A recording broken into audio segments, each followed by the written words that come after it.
हमारे भाइयों के घोड़े चढ़ने पर, उनके मूछे रखने पर उनको मारा पीटा जाता है। तो हम ऐसे घिनौने समाज में रहते हैं। कहने के लिए तो आजाद है, लेकिन आज भी हमको समता, समानता व स्वतंत्रता नहीं मिली है।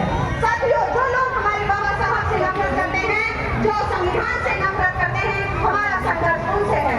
जो हमारी बहन बेटियों के साथ गलत काम करते हैं, हमारा संघर्ष उनसे है। जो हमारी बस्तियों में आग लगाते हैं, हमें शिक्षा में, बिजनेस में, रोजगार में कदम कदम पर रोकते हैं, हमारा संघर्ष उनसे है।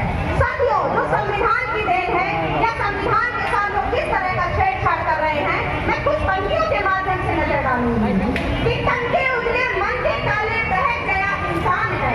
तन के उजले मन के काले बहक गया इंसान है। आज हमारे देश का जो मिटा रहे संविधान है। जानवर से इंसान बनाया, समता का अधिकार दिलाया, इस ग्रंथ ने दिया अधिकारों को बढ़ावा, समाज में भाईचारे का पैमाना बढ़ाया। हमने न्याय व्यवस्था सौंपी, तुमने फर्क व्यवस्था कर दी।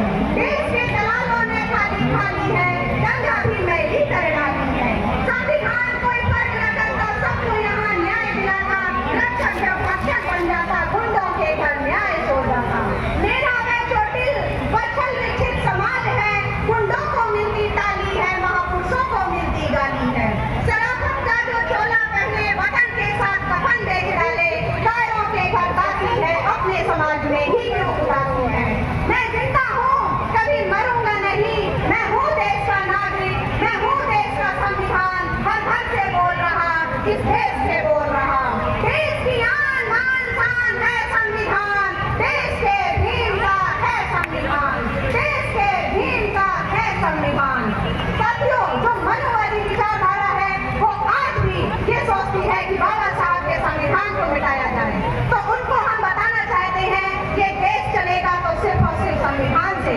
और जो लोग कहते हैं कि हम ये राष्ट्र बनाएंगे, हम फलाना राष्ट्र बनाएंगे, तो संविधान की प्रस्तावना में जो पहली लाइन लिखी है, आप सब लोगों को पता है कि हम भारत के लोग।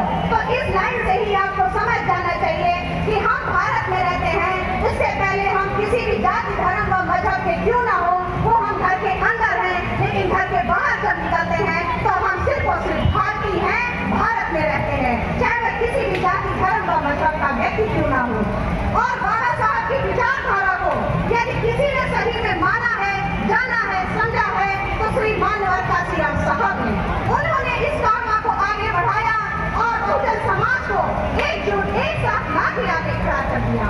मानवता साहब के लिए और तथागत डॉक्टर भीमराव अम्बेडकर के लिए भी मैं चंद लाइनें बोलना चाहूंगी कि नाम बहुजन का क्या दिया तुमने, जरा पर्वत बना दिया तुमने, आपने मुल्क की सियासत में एक तूफान ला दिया तुमने, पढ़ना लिखना सिखाया भीम ने, हमको लड़ना सिखा दिया तुमने, बुद्ध धर्म शरण है जिसकी उसको जीना सिखा दिया तुमने।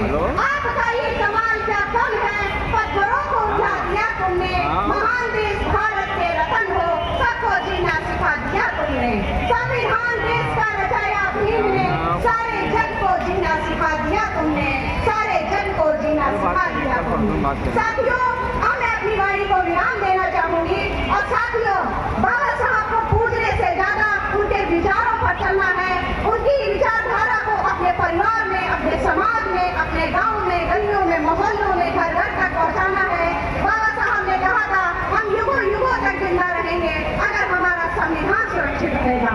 तो जाने से पहले मैं चंद लाइनें बोलूंगी और फिर मैं अपनी वाणी को विराम दूंगी कि देशभक्त कहते हैं। साथियों, आप लोग ध्यान दीजिएगा, एक एक पंक्ति को बहुत ही ध्यान से सुनिएगा कि देशभक्त कहते हैं, देश के निवासियों कर्म करो अपने, देश को बचाइए, संप्रदाय अलगाओ, देश में जो बढ़ रहा, आज जो लगी है इसे और न बढ़ाइए, और भोली भाली जनता पे गोलियां चलाते दो, ऐसे नारे भक्षियों को गले न लगाइए, और भारत की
धन्यवाद।